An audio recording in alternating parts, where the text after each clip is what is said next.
Hello friends, कैसे हैं आप सभी लोग। आई होप आप सब लोग बिल्कुल ठीक होंगे। चलिए शुरू करते हैं आज की क्लास। आज की क्लास में डिस्कस करेंगे साइंस यानी कि विज्ञान के कुछ इंपॉर्टेंट क्वेश्चन जो कि आपके बीपीएससी टीआरई में पूछे गए हैं। ठीक है, ये जो साइंस के क्वेश्चन है बहुत ही इंपॉर्टेंट है। ये आपके पिछले जो एग्जाम हुए हैं, चाहे टीआरई फर्स्ट रहा हो या टीआरई सेकंड रहा, उनमें ये पूछे गए हैं। तो बहुत ही इंपॉर्टेंट जो है टॉपिक है साइंस। आप सभी ने अगर प्रीवियस ईयर का क्वेश्चन सॉल्व किया होगा तो देखा होगा कि एसएसटी से के बाद यानी सबसे ज़्यादा जो क्वेश्चन आपको एसएसटी के देखने को मिलेंगे, उसके बाद आपके साइंस के क्वेश्चन देखने को मिलेंगे। ठीक है, तो साइंस के क्वेश्चन भी आपको जो है देखना बहुत ही ज़रूरी है। आप साइंस के क्वेश्चन भी जो है देखते जाइए ताकि ये भी आपके क्लियर होते जाएँ। ठीक है, तो सारे जितने भी इंपॉर्टेंट क्वेश्चन हैं आपके पिछले एग्जाम में पूछे गए हैं उनको हम डिस्कस करने वाले हैं वन बाय वन। आज की जो क्लास है ये साइंस की फर्स्ट क्लास है, तो ध्यान से देखिएगा। तो क्लास इंपॉर्टेंट है, शुरू से लास्ट तक देखिएगा ताकि सारी चीज़ें यहाँ पे क्लियर हो जाए। और हाँ, अगर चैनल पर नए हैं तो चैनल को सब्सक्राइब कर लीजिएगा, साथ में अपने दोस्तों को भी शेयर कर दीजिएगा ताकि उनको भी थोड़ी सी हेल्प मिल सके। देखते हैं आज की क्लास का पहला क्वेश्चन क्या है। पहला क्वेश्चन दिया है कि प्रोटीन संश्लेषण का स्थल यानी जो प्रोटीन संश्लेषण होता है वो कहाँ पे होता है। क्या वो लाइसोसोम में होता है, राइबोसोम में होता है या फिर माइटोकॉन्ड्रिया में होता है। तो जो प्रोटीन का संश्लेषण होता है उसका जो स्थल होता है, उसका जो स्थान होता है वो होता है राइबोसोम में। ठीक है, प्रोटीन का संश्लेषण कहाँ पे होता है, राइबोसोम में। तो सेकेंड ऑप्शन इसका सही हो जाएगा।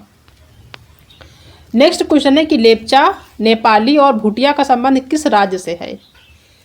उत्तर प्रदेश से, सिक्किम से या फिर बिहार से। तो इसका जो संबंध है वो कहाँ से है, वो है सिक्किम से। ठीक है, सेकंड ऑप्शन इसका सही हो जाएगा। लेप्चा, नेपाली और भूटिया जो का संबंध किस राज्य से है तो वो है सिक्किम से। सेकंड ऑप्शन सही हो जाएगा। नेक्स्ट क्वेश्चन है कि कार्बन का कौन सा अपरूप कांच को काटने में उपयोग किया जाता है। ठीक है, कार्बन का कौन सा ऐसा रूप है जो कि कांच को काटने में उपयोग किया जाता है। ठीक है, किसी भी कांच को, जैसे कांच का टुकड़ा होता है उसको काटना है तो कौन सा जो है कार्बन का रूप होता है जो उसमें यूज होता है। क्या वो ग्रेफाइट है, ग्रेफीन है या फिर हीरा है। तो आप सभी को पता होगा कि कांच को काटने के लिए जो यूज किया जाता है वो किया जाता है हीरा। ठीक है, थर्ड ऑप्शन इसका सही हो जाएगा। नेक्स्ट क्वेश्चन है कि कमल के फल तथा बीज, यहाँ पे बीज होगा। ठीक है, कमल के फल तथा बीज एक जगह से दूसरी जगह कैसे पहुँचते हैं। जो कमल के फूल होते हैं, जैसे आप सभी को पता है कमल जो कहाँ उगता है वो पानी में उगता है, तो उसके जो फल होते हैं और जो बीज होते हैं वो एक जगह से दूसरी जगह वो किस प्रकार से जो है फैलते हैं। हवा के द्वारा, जल की धारा द्वारा या फिर पक्षियों द्वारा। तो आप सभी को पता होगा कि कमल जो है तालाब में उगता है तो वहाँ पे हवा द्वारा तो फैलेगा नहीं, वो जल की धारा के द्वारा जो है फैलता है। ठीक है, मान लीजिए कमल का एक पेड़ है तो यहाँ पे जो उसके फल और बीज गिरे होते हैं वो जल की धारा के द्वारा एक जगह से दूसरी जगह पे चले जाते हैं, फिर वहाँ पे पेड़ उगाते हैं। ठीक है, तो यहाँ पे सेकेंड ऑप्शन सही हो जाएगा। नेक्स्ट क्वेश्चन है कि स्थितिज ऊर्जा का एक उदाहरण है। कौन सा उदाहरण है। पहला है कि एक स्लाइड के शीर्ष पर एक बच्चा, दूसरा है टंकी से गिरता पानी या फिर चलती हुई गाड़ी। स्थितिज ऊर्जा का जो है उदाहरण बताना है। ठीक है, तो वो कौन है, एक स्लाइड से शीर्ष पर एक बच्चा, ये जो है आपका स्थितिज ऊर्जा का एक उदाहरण है। तो पहला ही ऑप्शन क्या हो जाएगा, सही हो जाएगा। नेक्स्ट क्वेश्चन है कि ऊर्जा देने वाला भोजन किसे कहते हैं। किस चीज़ को खाने से हमें जो है ऊर्जा यानी एनर्जी मिलती है, तो वो बताना है कि ऊर्जा देने वाला जो भोजन होता है, जो फूड होता है, किसे कहते हैं। क्या प्रोटीन युक्त भोजन को कहते हैं या फिर वसा युक्त भोजन को कहते हैं या फिर कार्बोहाइड्रेट युक्त भोजन को कहते हैं। तो ऊर्जा देने वाला भोजन यानी कौन सी ऐसी चीज़ जिसको खाने से हमें एनर्जी मिलती है, तो वो क्या है, वो है कार्बोहाइड्रेट। ठीक है, कार्बोहाइड्रेट युक्त जो भोजन होता है वो ऊर्जा देने वाला भोजन कहा जाता है, इससे हमें एनर्जी मिलती है। तो थर्ड ऑप्शन सही हो जाएगा। पीलिया बीमारी का कारक है। जो पीलिया बीमारी होती है उसका कारक यानी किस वजह से होता है। क्या वो विषाणु के वजह से होता है, जीवाणु के वजह से होता है या फिर प्रोटोजोआ की वजह से होता है। तो पीलिया जो बीमारी होती है किसके वजह से होता है, विषाणु के वजह से होता है। ठीक है, तो पहला ही ऑप्शन इसका क्या हो जाएगा, सही हो जाएगा।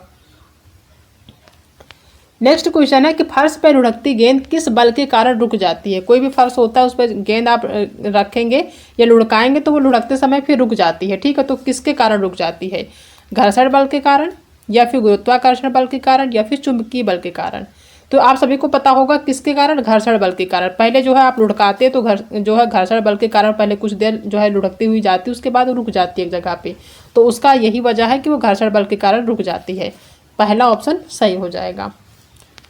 विद्युत चुम्बकीय प्रेरण की खोज किसने की थी। बहुत इंपॉर्टेंट है, जो विद्युत चुम्बकीय होता है उसकी खोज किसने की थी। क्या वो एम्पियर थे या फिर मैक्सवेल थे या फिर फ्लेमिंग थे। तो तो आप सभी को पता होगा विद्युत चुम्बकीय प्रेरण की खोज किसने की थी, तो किए थे फैराडे। ठीक है, तो फैराडे तो यहाँ पे है नहीं ऑप्शन में, तो इसका जो है उपर्युक्त में से कोई नहीं, फिफ्थ ऑप्शन सही हो जाएगा। और अगर बात करी जाए कि विद्युत चुम्बकीय प्रेरण की खोज किसने की थी, तो वो थे फैराडे। ठीक है, निम्न में से कौन सा रोग दूषित पानी के सेवन से होता है। आप सभी को पता होगा जो गंदे जल के कारण कुछ रोग होते हैं वो कौन से होते हैं। क्या वो टीबी होता है, हैजा होता है, या फिर मलेरिया होता है। तो टीबी तो होता नहीं गंदे जल की वजह से, मलेरिया भी नहीं होता, मलेरिया मच्छरों से होता है, ये होता हैजा आपका। ठीक है, तो इसका जो है सेकेंड ऑप्शन सही हो जाएगा। जो हैजा बीमारी है वो दूषित पानी के वजह से होता है, गंदे पानी की वजह से। ठीक है, नेक्स्ट क्वेश्चन है कि निम्नलिखित में से कौन मानव निर्मित पद नहीं है, मानव के द्वारा बनाया गया नहीं है। ठीक है, क्या वो रासायनिक दुर्घटना है, या फिर भूकंप है, या फिर बम विस्फोट है। तो रासायनिक दुर्घटना यानी जो रसायन से जो है दुर्घटना होती है, जो नए नए केमिकल होते हैं जो मनुष्य बनाता है, तो ये तो होगा नहीं क्योंकि मानव निर्मित है। भूकंप जो होता है ये मानव निर्मित नहीं है बल्कि ये एक प्राकृतिक आपदा है। ठीक है, ये प्राकृतिक आपदा है, ये मानव निर्मित नहीं है, और यही ऑप्शन इसका सही हो जाएगा। क्यों, क्योंकि यहाँ पे निगेटिव पूछ रहा है। नेक्स्ट क्वेश्चन है कि निम्न में से सूक्ष्म जीव के संदर्भ में क्या सही है, सही बताना है। सूक्ष्म जीव दलदल में तो पाए जाते हैं परंतु मरुस्थल में नहीं। ठीक है, तो ऐसा तो है नहीं, ये गलत होगा। ये मरुस्थल में भी सूक्ष्म जीव पाए जाते हैं, तो ये गलत है और सही बताना है। सूक्ष्म जीव मनुष्य सहित जंतुओं के शरीर के अंदर पाए जाते हैं, बिल्कुल सही। जो सूक्ष्म जीव होते हैं वो मनुष्य सहित जो जंतु होते हैं उनके भी शरीर के अंदर पाए जाते हैं, तो ये सही है। ठीक है, तीसरा है कि अमीबा जैसा सूक्ष्म जीव बिल्कुल अकेले नहीं रह सकते, ये गलत है। ठीक है, तो सेकेंड ऑप्शन ही इसका सही हो जाएगा। नेक्स्ट क्वेश्चन है कि शुद्ध या ऑक्सीजनित रक्त को हृदय शरीर के विभिन्न भागों में ले जाने वाली रक्त वाहिनियां क्या कहलाती हैं। यानी शुद्ध और जो ऑक्सीजनित रक्त है उसको हृदय के द्वारा शरीर के जो विभिन्न भाग हैं उसमें जो है ले जाने वाली जो रक्त वाहिनियां होती हैं उनको क्या कहते हैं। क्या उनको धमनियां कहते हैं, या फिर सिराय कहते हैं, या फिर अलिंद कहते हैं। तो उनको क्या कहते हैं, उनको धमनियां कहते हैं। ठीक है, पहला ही ऑप्शन सही हो जाएगा। सही क्रम चुनिए, सही क्रम बताना है इसमें कौन सा क्रम जो है वो सही है। पहला है अंतर्ग्रहण, फिर पाचन, फिर उत्सर्जन, फिर अवशोषण और स्वांगीकरण। दूसरा है पहले अंतर्ग्रहण, फिर पाचन, फिर स्वांगीकरण, फिर अवशोषण, फिर उत्सर्जन। और तीसरा है कि अंतर्ग्रहण, सबसे पहले अंतर्ग्रहण, फिर पाचन, फिर अवशोषण, फिर स्वांगीकरण, फिर उत्सर्जन। ये ऑप्शन आपका बिल्कुल सही है। सबसे पहले अंतर्ग्रहण होता है भोजन का, फिर उसके बाद पाचन होता है, फिर अवशोषण किया जाता है, फिर स्वांगीकरण होता है, उसके बाद उत्सर्जन होता है। ठीक है, तो तीसरा ऑप्शन ही इसका सही हो जाएगा। नेक्स्ट क्वेश्चन देखते हैं, एक ही तत्व के परमाणु जिनकी द्रव्यमान संख्या भिन्न भिन्न होती है वो क्या कहलाते हैं।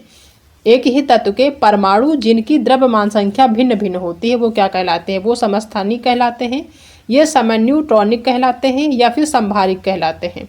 तो वो क्या कहलाते हैं, वो समस्थानिक कहलाते हैं। ठीक है, पहला ऑप्शन सही हो जाएगा। नेक्स्ट क्वेश्चन है कि नागफनी के किस अंग में प्रकाश संश्लेषण द्वारा भोजन बनता है। ठीक है, नागफनी जो होता है पौधा होता है उसके किस अंग में प्रकाश संश्लेषण द्वारा भोजन बनता है। क्या पत्ती के द्वारा होता है, या फिर तना द्वारा होता है, या फिर जड़ द्वारा होता है। तो ये होता है जड़ के द्वारा। नागफनी के जो जड़ होता है उसके द्वारा प्रकाश संश्लेषण, उस जो जड़ होता है जड़ से ही प्रकाश संश्लेषण द्वारा भोजन पहुंचता है। ठीक है, तो यहाँ पे इसका जड़ हो जाएगा। नेक्स्ट क्वेश्चन है कि इनमें से कौन सा तत्व सभी कार्बनिक यौगिकों में पाया जाता है। कौन सा ऐसा तत्व है, क्या वो कार्बन है, या फिर कैल्शियम है, या फिर नाइट्रोजन है, जो सभी कार्बनिक यौगिकों में पाया जाता है। ठीक है, तो वो है आपका कार्बन। पहला ही ऑप्शन सही हो जाएगा। नेक्स्ट क्वेश्चन है कि फैराडे के इलेक्ट्रोलिसिस के नियम का संबंध है। क्या संबंध है, समतुल्य भार है, या फिर परमाणु भार है, या फिर आणविक भार है। तो वो क्या है, समतुल्य भार है। ठीक है, पहला ऑप्शन सही हो जाएगा। पानी में वॉशिंग सोडा का घोल क्या कहलाता है। क्या वो अम्लीय होता है, या फिर क्षारीय होता है, या फिर तटस्थ होता है। पानी में वॉशिंग सोडा का जो घोल होता है वो अम्लीय होता है कि क्षारीय होता है या तटस्थ होता है। तो वो क्या होता है, क्षारीय होता है। ठीक है, अगर वॉशिंग सोडा का घोल करते हैं, पानी में घोलते हैं तो वो क्षारीय बन जाता है। सेकेंड ऑप्शन सही हो जाएगा। नेक्स्ट क्वेश्चन है कि विद्युत इस्त्री में हीटिंग तत्व बना होता है। जो एक विद्युत इस्त्री होती है जिससे कपड़ा प्रेस करते हैं उसमें जो हीटिंग तत्व होता है वो किसका बना होता है, जिसकी वजह से वो हीट होता है, गर्म होता है। क्या वो नाइक्रोम का बना होता है, या फिर टंगस्टन का बना होता है, या फिर तांबा का बना होता है। तो वो किसका बना होता है, वो होता है नाइक्रोम का। ठीक है, जो आप जिसका से जो विद्युत इस्त्री होती है जिससे आप कपड़ा प्रेस करते हैं तो जिसकी वजह से वो हीट होता है वो होता है नाइक्रोम। ठीक है, जो उसके अंदर तार होते हैं वो नाइक्रोम के होते हैं। तो पहला ही ऑप्शन सही हो जाएगा। नेक्स्ट क्वेश्चन है कि संवहन द्वारा ऊष्मा का स्थानांतरण हो सकता है, कैसे हो सकता है? क्या ठोस और द्रव में हो सकता है, ठोस और निर्वात में, गैस एवं द्रव में, या फिर उपर्युक्त में से एक से अधिक या उपर्युक्त में से कोई नहीं। तो संवहन द्वारा ऊष्मा का जो स्थानांतरण होता है वो होता है गैस एवं द्रव में। किसमें होता है? गैस एवं द्रव में। थर्ड ऑप्शन सही हो जाएगा। नेक्स्ट क्वेश्चन है कि ऊर्जा यकृत और मांसपेशियों में किस रूप में संग्रहित होती है? जो ऊर्जा होता है, एनर्जी जिसको कहते हैं, उसको वो जो है यकृत और मांसपेशियों में किस रूप में संग्रहित होती है? क्या वो कार्बोहाइड्रेट में होती है, वसा में होती है, या फिर ग्लाइकोजन में होती है? तो किस में होती है? ग्लाइकोजन में होती है। जो ऊर्जा होता है वो ग्लाइकोजन रूप में यकृत और मांसपेशियों में संग्रहित होती है। ठीक है, थर्ड ऑप्शन सही हो जाएगा।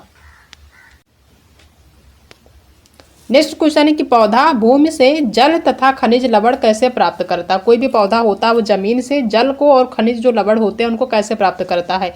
क्या वो जड़ से प्राप्त करता है, या फिर तना से, या फिर पत्तियों से? तो सिंपल सी बात है, कोई भी पौधा है, यहाँ पे कह रहा भूमि से, तो भूमि से अगर प्राप्त करता है जल और खनिज लवण तो वो जड़ से ही प्राप्त करता होगा। सिंपल सी बात है, जड़ होगा, जड़ जमीन पे ही है तो जड़ से ही प्राप्त करता है। तो इसका मतलब जो है जब भूमि से प्राप्त करने की बात कर रहा तो जड़ जो है भूमि में ही होता, तो भूमि से ही प्राप्त करेगा जल और खनिज लवण। तो पहला ऑप्शन सही हो जाएगा।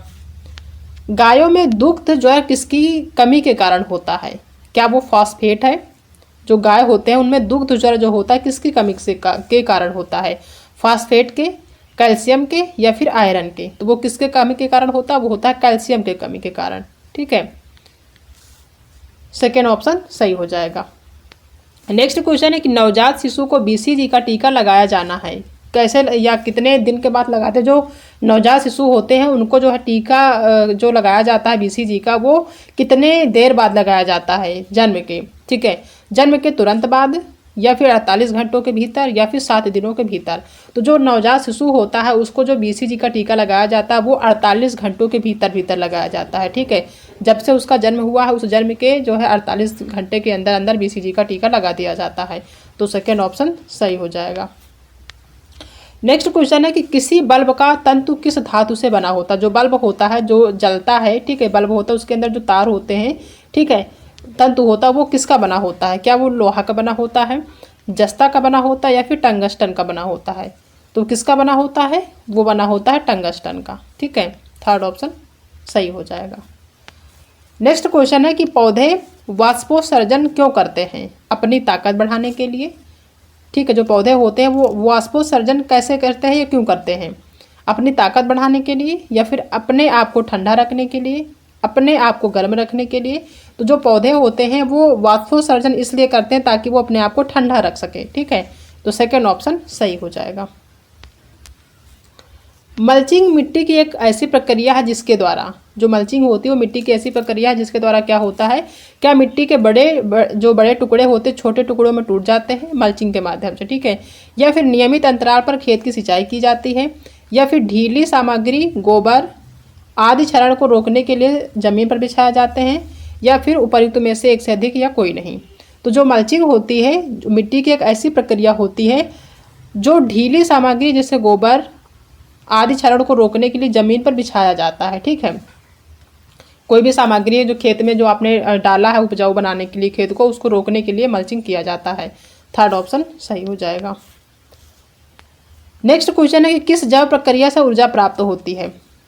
प्रकाश संश्लेषण से, उत्सर्जन से, या फिर श्वसन से? तो किसके द्वारा हमें जो है किस जैव प्रक्रिया के द्वारा ऊर्जा प्राप्त होती है? तो वो होती है श्वसन के द्वारा। ठीक है, थर्ड ऑप्शन सही हो जाएगा। नेक्स्ट क्वेश्चन है कि ईस्ट का उपयोग किसके उत्पादन में होता है? जो ईस्ट होता है उसका उपयोग किसके उत्पादन में होता है? क्या वो चीनी के उत्पादन में होता है, या फिर अल्कोहल के उत्पादन में, या फिर हाइड्रोक्लोरिक अम्ल के? तो जो ईस्ट होता है उसका उपयोग किसके उत्पादन में किया जाता है? वो होता है अल्कोहल। अल्कोहल जिसको शराब बोलते हैं, उसके उत्पादन में ईस्ट का उपयोग किया जाता है। ठीक है, यानी कोई ये जो क्वेश्चन हमने डिस्कस किए हैं साइंस से संबंधित, ये सभी जो है आपके पीआरटी से संबंधित है। यानी अगर आपने आवेदन 1 to 5 के लिए किया है तो ये आपके लिए काफ़ी यूजफुल रहेंगे। ये जो है आपके जो वो क्वेश्चन है जो पिछले आपके एग्जाम में पूछे गए थे पीआरटी में, ठीक है, उनको हमने यहाँ पे डिस्कस किया है। तो आई होप कि आप सबको आज की क्लास पसंद जरूर आई होगी। अगर क्लास पसंद आई तो वीडियो को लाइक करिएगा, अपने उन सभी दोस्तों को शेयर करिएगा जो लोग बीपीएससी टीआरई 3rd का जो है तैयारी कर रहे हैं। आप सभी को अच्छा मौका मिला है, आप सभी का एग्जाम 15-16 को है, तो टाइम अच्छा है, आप सभी तैयारी करते रहिए। तो आज की वीडियो में इतना ही, बाकी मिलते हैं नेक्स्ट वीडियो में एक नए टॉपिक के साथ। तब तक अपना ध्यान रखिएगा।